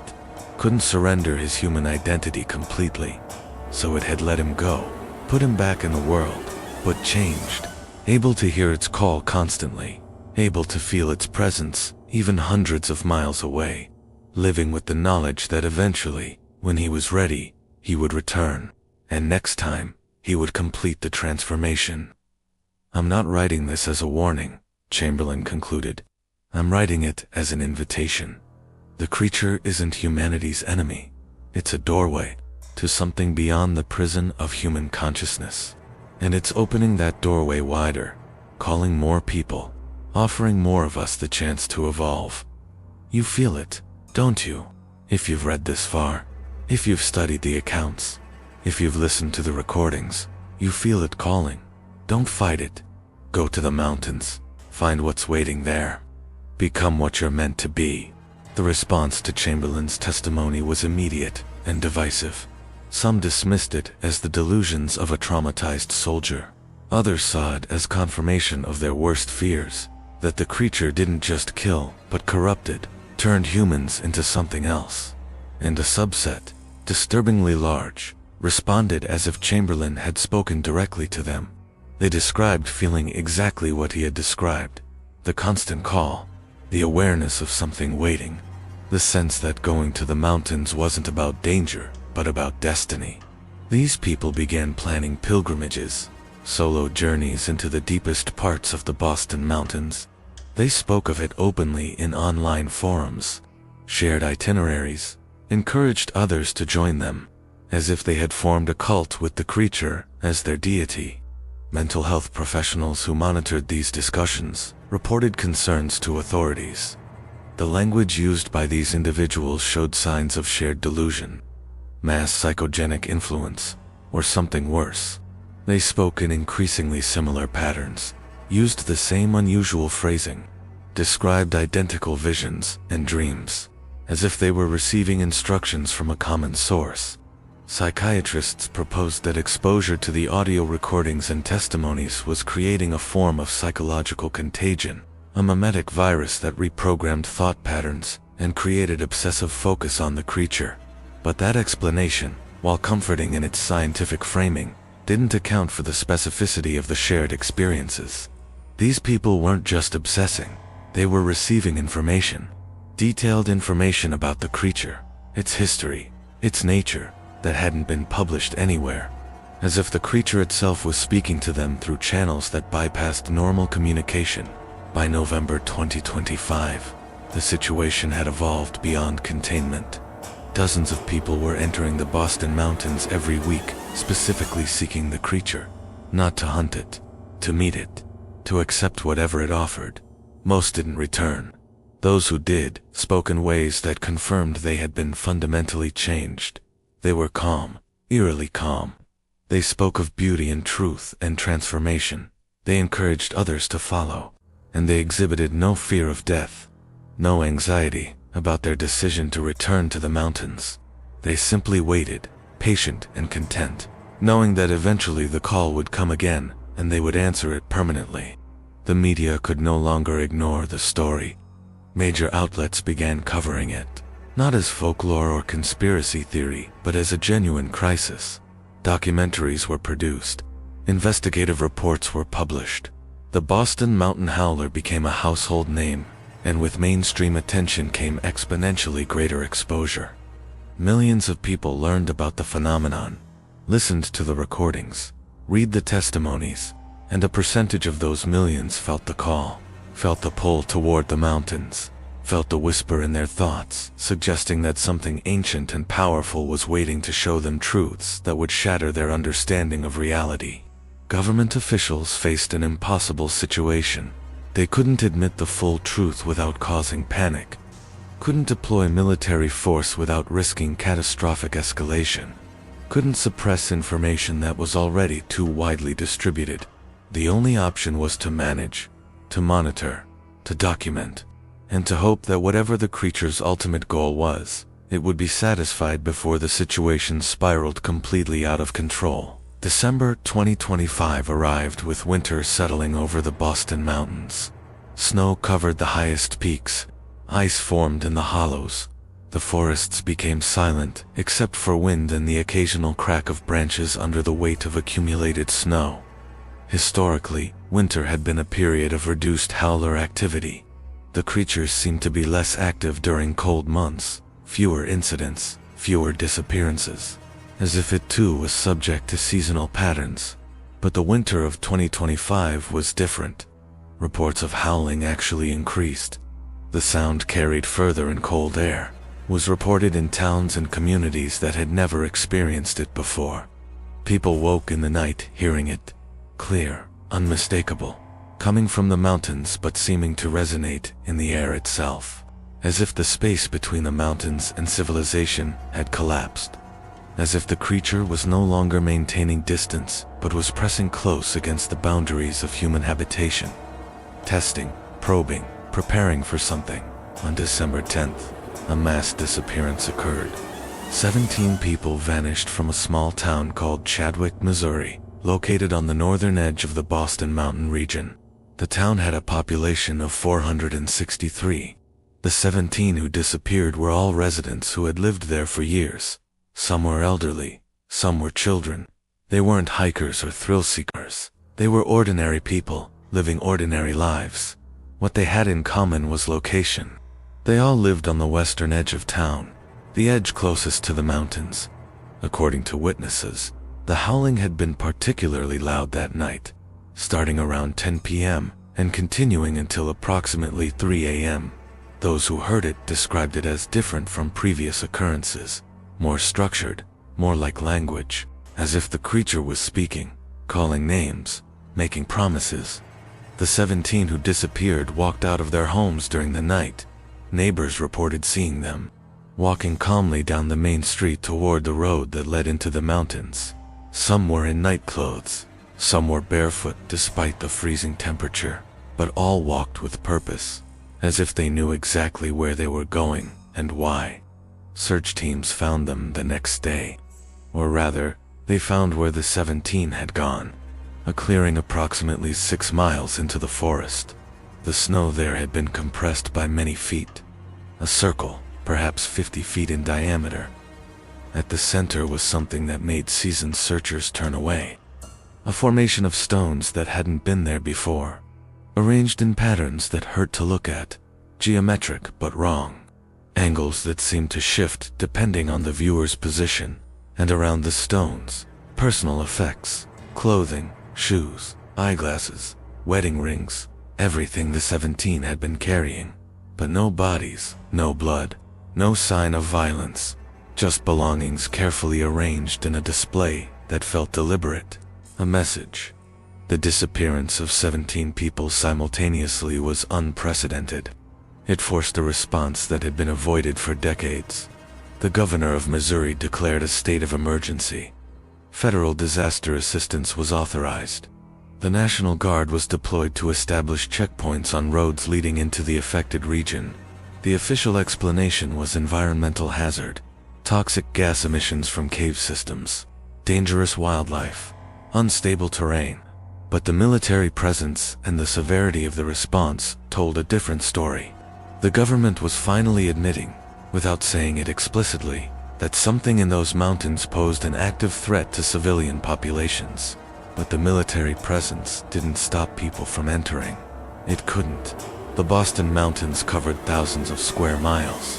There weren't enough troops to patrol every trail, every hollow, every ridge, and many of those being called didn't use official access points. They walked cross-country, climbed fences, cut through private property, driven by compulsion that overrode common sense and self-preservation. The checkpoints caught some, turned them back, or detained them for psychological evaluation, but many got through, and once in the mountains, they were beyond help. The creature's pattern had changed fundamentally. It was no longer a hidden predator taking occasional victims. It was openly calling, gathering, accumulating, and those it called went willingly, eagerly, as if joining something they had been searching for their entire lives, without knowing what they sought. On December 15th, something happened that suggested the phenomenon had entered a new phase. Every audio recording of the Howler's vocalizations, every copy that existed on any server or device anywhere in the world, began playing simultaneously at 3:47 a.m. Greenwich Mean Time, not through intentional playback. The files activated on their own. Computers that were turned off, powered on, and played the recordings. Phones that were silenced screamed with the howling. The sound echoed through homes, offices, vehicles. Millions of people worldwide were woken by the sound they had only read about. The sound that carried more than just audio. The sound that planted seeds in consciousness. Technical analysis afterward couldn't explain it. The files weren't corrupted. No malware was detected. No network intrusion occurred. The audio simply played, as if the creature itself had reached through information technology and announced its presence to the entire connected world. The event lasted 17 minutes, then stopped as suddenly as it began, but the effect was lasting. People who heard it reported the same symptoms previous witnesses had described: anxiety, intrusive thoughts, dreams of mountains, and for some, a call, clear and undeniable. A voice in their thoughts speaking without words, showing them images of deep forests and stone formations and something massive and ancient, waiting with patience that spanned millennia. In the days following what media called the broadcast, reports of the phenomenon exploded globally. The Howler wasn't just an American phenomenon anymore. People in Europe, Asia, South America reported hearing howling that matched the Boston Mountain recordings. Sightings of large dark creatures with glowing red eyes were documented in forests worldwide, as if the entity in the Boston Mountains had either spread or had awakened others of its kind, or as if it had never been limited to a single location, but had allowed humans to believe it was, maintaining the illusion of containment while actually operating on a scale that encompassed the planet. Chamberlain published a second statement.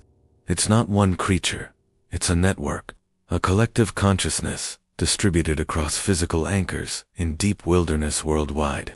The Boston Mountains host one node, one manifestation, but the entity is singular and vast, and it's been dormant for centuries, maintaining minimal presence, taking only what it needed. But human expansion pushed too far. Human consciousness touched it in ways it couldn't ignore, and now it's waking fully, reasserting dominion over territories it has held since before humans existed. The broadcast was a warning and an invitation. Humanity can resist and be eliminated, or humanity can accept and be transformed, evolved into something that can coexist with what was here first. Religious leaders called for prayer. Scientists called for rational investigation. Military leaders called for readiness without specifying what they were preparing for. And in the Boston Mountains, in the Appalachians, in the Rockies, in mountain ranges across every continent, people walked into the wilderness, answering the call, seeking transformation or death or something that transcended both. The disappearances numbered in the hundreds weekly, then thousands. A crisis that couldn't be contained or explained or solved through any conventional means. By December 20th, organized society in regions near major wilderness areas began breaking down. People abandoned their homes, fled to cities, or gathered in large groups, seeking safety in numbers. Or they walked into the forests, driven by compulsion or faith or despair. Schools closed. Businesses shut down. Infrastructure failed as workers stopped showing up. The phenomenon was no longer paranormal curiosity. It was existential threat, and humanity's response was fractured. Some wanted to fight, to burn the forests and destroy whatever lived there. Some wanted to surrender, to accept what Chamberlain described as evolution. And some simply wanted to survive, to find some corner of the world untouched by the awakening and hide until the storm passed. But there were no untouched corners. The broadcast had proven that. The entity was everywhere, had always been everywhere, and it was patient. It didn't need to hunt aggressively. It could wait, could call, could let humans come to it on their own, and they did, by the hundreds, by the thousands, walking into forests they had never seen before, following a sound they heard only in their minds, meeting something ancient in the darkness, and either dying or becoming something else, something that smiled serenely and told other humans not to fear, that what waited in the mountains was beautiful, was truth, was the answer to questions humanity had been asking since the first human looked at the stars and wondered if there was something beyond the visible world. There was, and it was hungry, and it was calling, and the world was answering. Christmas 2025 passed in a state of global crisis. Government briefings acknowledged unusual wildlife behavior and mass psychological phenomena, but still avoided direct admission of what was occurring. The term Boston Mountain Howler appeared in official documents for the first time, not as folklore, but as a designated threat requiring coordinated response. International agencies convened emergency sessions. Military forces in multiple countries were placed on high alert. But alert for what? How do you fight something that exists partially in consciousness, that can reach through technology, that doesn't attack civilization, but calls it into the wilderness to die or transform? The scientific community struggled to develop theories. Biologists proposed unknown species. Psychologists proposed mass hysteria. Physicists proposed dimensional breaches. Theologians proposed demonic manifestation. None of these explanations fully accounted for the evidence. The creature was physical, leaving tracks in DNA, but it was also non-physical, appearing in multiple locations and affecting minds across continents. It killed in ways consistent with predation, but it also offered something to those it called knowledge, transformation, transcendence. It was simultaneously animal and intelligence, physical and metaphysical, ancient and timeless. Dr. Unsel Lawson, a theoretical physicist who had studied the phenomenon, published a paper in late December that proposed a framework. What if, he wrote, we're encountering something that exists in dimensions beyond our perceptual range, a being that can manipulate space-time and consciousness, because those are unified in ways our physics doesn't yet understand. The creature isn't violating natural law. We simply don't understand the natural laws it operates under, and humans who encounter it aren't being possessed or controlled. They're being shown a broader reality, being offered access to dimensions of existence we normally can't perceive. Some accept and are transformed. Some refuse and flee. Some resist and are eliminated because they pose a threat to something we can't comprehend. Dr. Lawson's paper was heavily criticized by mainstream science, but it resonated with those who had survived encounters.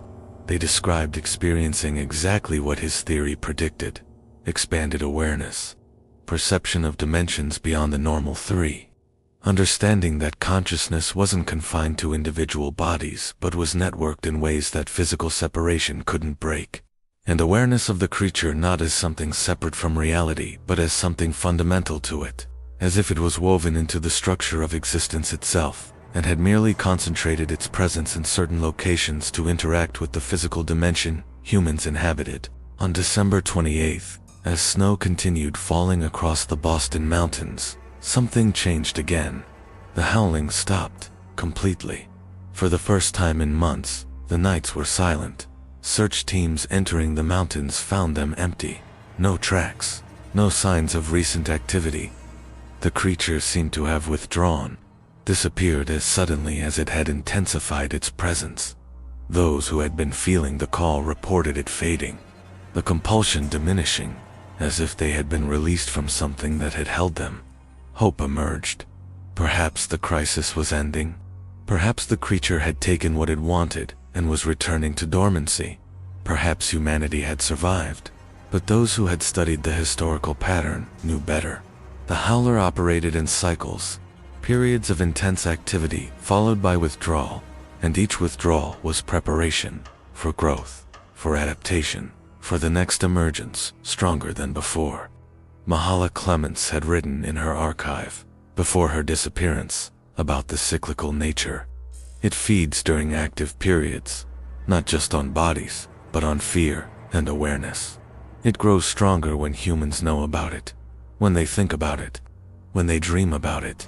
Each cycle, it takes more, reaches further, becomes more present in human consciousness. And each time it withdraws, it's not defeated. It's digesting, integrating what it has consumed, preparing for the next awakening. And each awakening is worse than the last. The silence of late December 2025 wasn't peace. It was intermission, and those who understood knew what silence meant. The creature was satisfied for now, had accumulated sufficient energy or consciousness or whatever it harvested from humans. But it would return. And when it did, it would be stronger, more widespread, more present in the world. The boundary between its realm and human civilization would be thinner, and more people would hear the call, more would answer, more would walk into the forests and never return, or return transformed into something that smiled and told others not to fear what waited in the darkness. The world behind midnight received thousands of messages in the weeks following the silence. People asking what they should do, how they should prepare, whether their dreams meant they had been marked, whether they should fear the creature or embrace what it offered. There were no easy answers, only acknowledgments that something fundamental had changed, that humanity had encountered something older than civilization, something that had allowed humans to believe they ruled the earth. But that was tolerance, not surrender, and the tolerance was ending. Some analysts predicted the creature would return in spring, when the mountains came alive again, when people ventured back into the wilderness thinking the danger had passed. Others believed the next emergence would be years away, that the Howler would maintain its historical pattern of long dormancies. But a few, those who had studied it most deeply, who had listened to the recordings until they heard the structure beneath the sound, believed the pattern had changed permanently, that the broadcast had been a threshold, that the creature was no longer operating on its old cycles but had entered a new phase, one of constant presence, not always visible, not always active, but always there, always watching, always waiting, always calling. In the mountains, snow covered the valleys and ridges. Ice hung from limestone bluffs. The forests stood silent under winter skies, and somewhere in the deepest hollows, in caves that existed in geography that maps couldn't represent, something ancient rested, patient, satisfied, dreaming of the next emergence, of the humans who would come, who would hear, who would walk into the darkness willingly, seeking truth or transcendence, or simply an end to the call that had been in their minds since the broadcast, since the moment they first learned that something existed in the wilderness that was older than humanity, and would remain long after humanity was gone or transformed into something that could coexist with it. The recordings still exist, on servers around the world, in archives and personal collections. Anyone can listen. Anyone can hear the sound that carries more than just audio, that plants seeds in consciousness, that connects listeners to something vast and ancient and hungry. Some have listened and felt nothing. Some have listened and felt terror. And some have listened and felt something else. Recognition, as if they had been waiting their entire lives to hear that sound.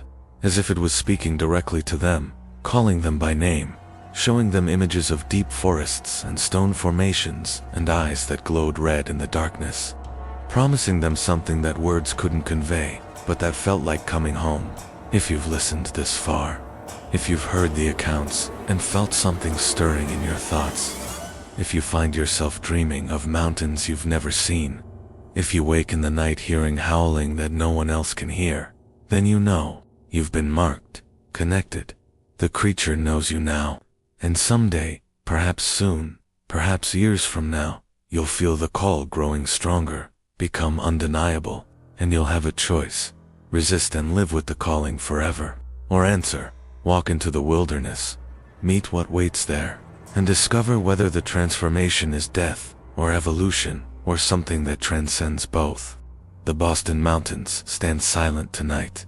Snow falls on ridges that have witnessed centuries of human fear and death, and somewhere in the darkness, something waits, patient, eternal, knowing that time favors the ancient, that humanity's dominion is temporary, that the earth belonged to other things before humans arrived, and will belong to them again when humanity has either evolved beyond its current form or been eliminated by what it refused to acknowledge until too late. The world behind midnight has shown you the truth. What you do with it is your choice. But remember this: some knowledge creates bonds that cannot be broken. Some sounds cannot be unheard, and some callings, once heard, can never be silenced. The Howler is patient. It can wait. It has been waiting since before your species existed. It can wait a little longer. Sleep well. And if you wake to howling that no one else can hear, remember that you chose to listen. You chose to know. And now, like everyone else who has learned the truth, you carry it with you. Into your dreams. Into your thoughts. Into every quiet moment when you wonder if that sound in the distance is wind through trees or something ancient calling your name. The mountains are waiting. They are always waiting. And when you're ready, when the call becomes too strong to resist, they'll welcome you home. If this story has reached you, has resonated in ways you don't fully understand, stay with the world behind midnight. Subscribe to this channel, because the darkness holds more secrets, more truths, more stories of what existed before humanity and what will remain after. And some of us are called to bear witness, to document, to tell the stories that others refuse to hear, until the calling becomes too strong, until we too walk into the mountains and discover what has been waiting there all along. The world behind midnight is vast and ancient and patient, and it knows you're listening.